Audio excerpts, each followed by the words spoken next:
Assalamualaikum ya akhi ya ukhti. Assalamualaikum warahmatullahi wabarakatuh. Apa kabar Ananda? Apakah semua dalam keadaan sehat? Nah, agar pembelajaran kita diridhoi oleh Allah Subhanahu wa taala, marilah kita terlebih dahulu membaca doa. Silakan ketua kelas pimpin doanya. Bismillahirrahmanirrahim. Rabbi zidni ilman warzuqni fahman. Amin. Minggu kemarin kita membahas terkait dengan biografi dari Utsman bin Affan. Nah, pada kesempatan kali ini kita akan membahas kelanjutannya, yaitu tentang kebijakan dan strategi Utsman bin Affan dalam mengembangkan Islam. Sebelum kita masuk kepada materi kita, yaitu terkait dengan kebijakan dan strategi Utsman bin Affan dalam mengembangkan Islam. Nah, yang kita ketahui bahwa Utsman bin Affan itu adalah khalifah yang ketiga setelah Umar bin Khattab. Nah, dia memiliki sifat dermawan, di mana dia rela menyumbangkan hartanya di jalan Allah untuk menyebarkan agama Islam. Nah, selain itu, Utsman bin Affan ini juga berusaha untuk memperluas cakupan Islam, yaitu dengan cara memperluas wilayah untuk menyebarkan Islam. Di antaranya, dia berhasil menaklukkan Persia, kemudian Tabaristan, kemudian Azerbaijan, dan Armenia. Nah, 4 negara tersebut dia kuasai, yaitu untuk menyebarkan agama Islam. Usaha perluasan daerah tersebut lebih lancar lagi setelah dibentuknya armada laut. Nah, setelah dibentuknya armada laut, usaha memperluas Islam itu semakin lancar. Salah satu daerah di seberang laut ditaklukkannya antara lain wilayah Asia Kecil, kemudian Pulau Cyprus, Rhodes, Tunisia, dan Nubia. Pada saat usahanya itu memperluas wilayah kekuasaan Islam, dia menghadapi tantangan yang begitu sulit. Nah, banyak sekali tantangan-tantangan yang dihadapinya, namun dia berhasil untuk menaklukkan tantangan-tantangan tersebut. Kebijakan yang kedua yaitu standarisasi pembukuan ataupun kodifikasi Al-Quran, yang mana ini merupakan salah satu jasa dari Khalifah Utsman bin Affan terhadap Islam. Nah, setelah dia memperluas wilayah kekuasaan Islam, di sana menyebabkan negara-negara tidak hanya yang di dalam Mekah, negara-negara yang masuk ke dalam Islam yang sudah ditaklukkan oleh Utsman bin Affan ini bukan saja negara Arab, melainkan negara di luar Arab. Nah, yang ini menyebabkan adanya perbedaan-perbedaan bahasa, kemudian kitab yang dianutnya, yang salah satu dampaknya itu yaitu pada saat membaca Al-Quran, karena bahasa yang digunakan oleh negara-negara yang sudah ditaklukkan oleh Utsman bin Affan ini ialah bukan aslinya bahasa Arab. Nah, dari itu Utsman bin Affan berinisiatif untuk membukukan Al-Quran itu ke dalam bentuk mushaf. Nah, yang mana itu satu mushaf Al-Quran resmi. Setelah dilakukan pembukuan, maka dibuatlah beberapa salinan-salinan yang mana untuk diberikan ke negara-negara di luar Arab. Dan salah satu mushafnya itu disimpan di Madinah, yang mana mushaf yang disimpan di Madinah ini yaitu dikenal dengan namanya mushaf Utsmani. Nah, dari situ apakah ada dari anak-anak ibu yang belum paham? Nah, kalau tidak ada, ibu akan melanjutkan pembahasannya, yaitu pengangkatan pejabat negara. Terkait dengan pengangkatan pejabat negara yang dilakukan oleh Utsman bin Affan, konflik ini terjadi yaitu pada akhir pemerintahannya, yaitu selama 12 tahun. 6 tahun terakhir itu terjadi konflik yang mana Utsman bin Affan ini melakukan pemilihan pejabat negara itu dari keluarga dan kerabatnya saja. Nah, jadi di sini ada dari masyarakat itu perasaan tidak puas terhadap keputusan yang ditetapkan oleh Utsman bin Affan. Nah, dari sini terjadilah perselisihan antara masyarakat dengan pihak Utsman bin Affan, karena Utsman bin Affan tersebut memilih ataupun mengangkat pejabat-pejabat penting negara itu berasal dari anggota keluarga ataupun kerabat-kerabatnya. Salah satunya itu dia mengangkat dari anggota keluarga itu Marwan ibnu Hakam, yang mana dialah yang menjalankan pemerintahan itu, dan Utsman itu hanyalah sebagai khalifah saja, sedangkan dia yang menjalankan pemerintahan, yaitu Marwan ibnu Hakam. Setelah Utsman itu mengangkat kerabat-kerabat ataupun keluarganya itu sebagai yang berkedudukan penting dalam pemerintahan tersebut, nah di sana Utsman diperlakukan sebagai boneka saja dalam pemerintahannya itu. Dia tidak dapat berbuat apa-apa untuk mencegah apa yang diperintah oleh keluarga-keluarganya itu.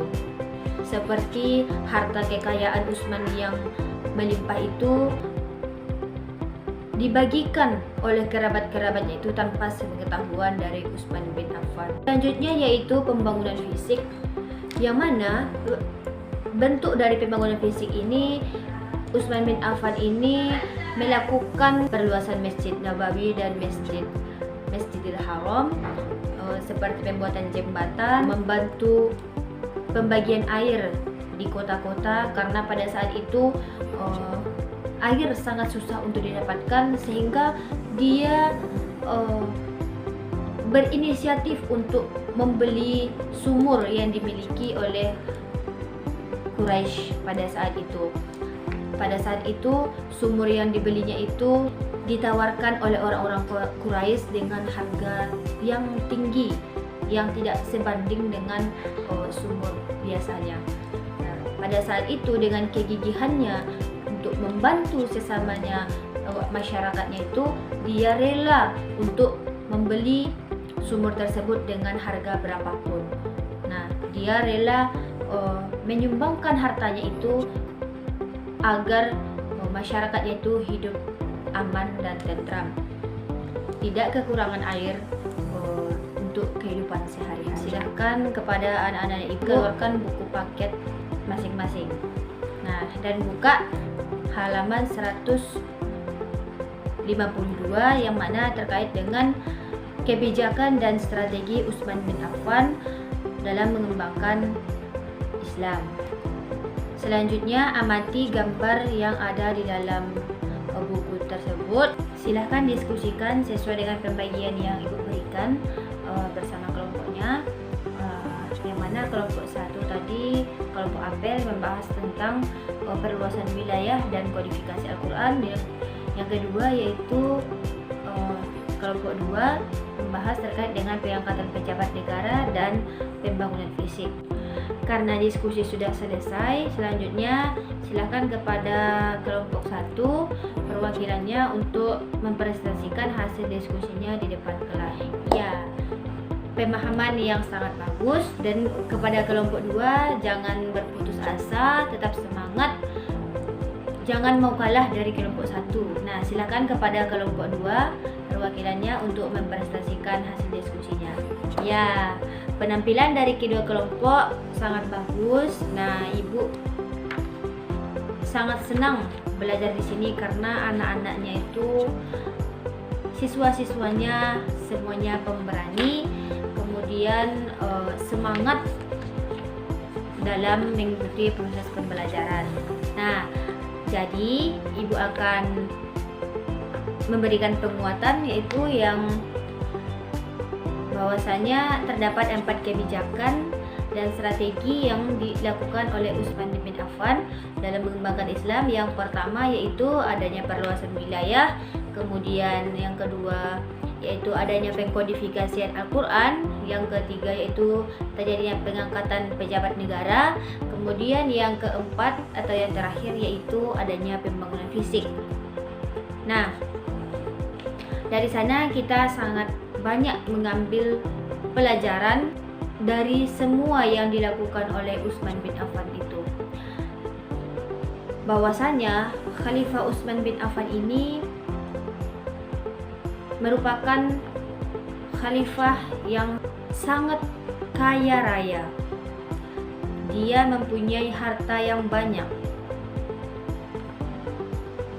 Dan yang patut kita contoh ataupun teladani dari sifat dari Utsman bin Affan ini, dia rela menyumbangkan seluruh hartanya demi Islam, demi mengembangkan agama Islam ke seluruh penjuru dunia. Dan juga dia begitu gigih dalam melakukan perluasan wilayah sampai keluar negara Arab seperti Azerbaijan, Persia, Tabaristan, dan Armenia. Nah, semua negara-negara termasuk empat negara tersebut ditaklukkan oleh Utsman bin Affan.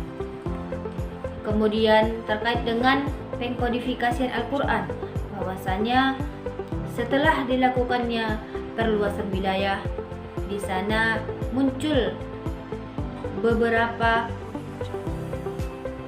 permasalahan yang mana terkait dengan pembacaan Al-Quran, yaitu karena Islam semakin luas bukan saja di negara-negara Arab, maka terjadilah perselisihan yang mana negara-negara di luar Arab itu tidak faham dengan cara membaca Al-Quran itu. Maka Utsman berinisiatif untuk melakukan pembukuan terhadap Al-Quran tersebut. Dan itu adalah salah satu caranya untuk menyelesaikan perselisihan-perselisihan yang terjadi. Nah, dari pembelajaran kita hari ini, kita dapat mengambil pelajaran bahwasanya apabila kita menjadi seorang pemimpin, maka kita harus senantiasa mendahulukan kepentingan rakyat daripada kepentingan pribadi, seperti yang dilakukan oleh Utsman bin Affan, yang mana dia rela memberikan seluruh harta yang dimilikinya itu demi memperluas kekuasaan Islam. Dan juga yang patut kita teladani dari sifat ataupun karakter yang dimiliki oleh Khalifah Utsman bin Affan ini, dia itu adalah beliau salah seorang yang dermawan, yang mana dia Allah menjaminkan surga untuknya atas kedermawanannya, karena dia yakin bahwa segala sesuatu yang Allah titipkan itu adalah segala sesuatu yang Allah berikan kepadanya itu adalah merupakan sebuah titipan yang mana suatu saat Allah bisa saja mengambil darinya. Dan yang pelajaran selanjutnya yaitu kita harus senantiasa malu kepada Allah. Malu kepada Allah karena jika kita mempunyai kelebihan harta, kita tidak mampu menginfakkannya atau memberikannya kepada orang yang membutuhkan, maka itu salah satu kita termasuk orang yang merugi. Nah, jadi malulah kita kepada Allah, karena kita harus senantiasa santun ataupun senantiasa dermawan, senantiasa bersedekah kepada orang lain, seperti yang dilakukan oleh Khalifah Utsman bin Affan. Pada intinya, segala sesuatu yang dilakukan oleh Utsman bin Affan itu hanya untuk mencari keridhaan Allah Subhanahu wa taala. Dunia ini hanyalah sebagai jalan baginya untuk menggapai syurganya Allah Subhanahu wa taala. Untuk tugasnya minggu depan, silahkan resum apa pembelajaran kita pada hari ini, kemudian kumpulkan di meja ibu, atau boleh dikumpulkan oleh ketua kelas, nanti ketua kelas mengantarkannya ke meja ibu. Dan untuk materi kita minggu besok, yaitu terkait dengan strategi kebijakan Ali bin Abi Thalib dalam menyebarluaskan Islam. Karena waktu yang membatasi kita, pembelajaran pada hari ini Ibu cukupkan dengan mengucapkan hamdalah, alhamdulillahirabbil alamin. Assalamualaikum warahmatullahi wabarakatuh.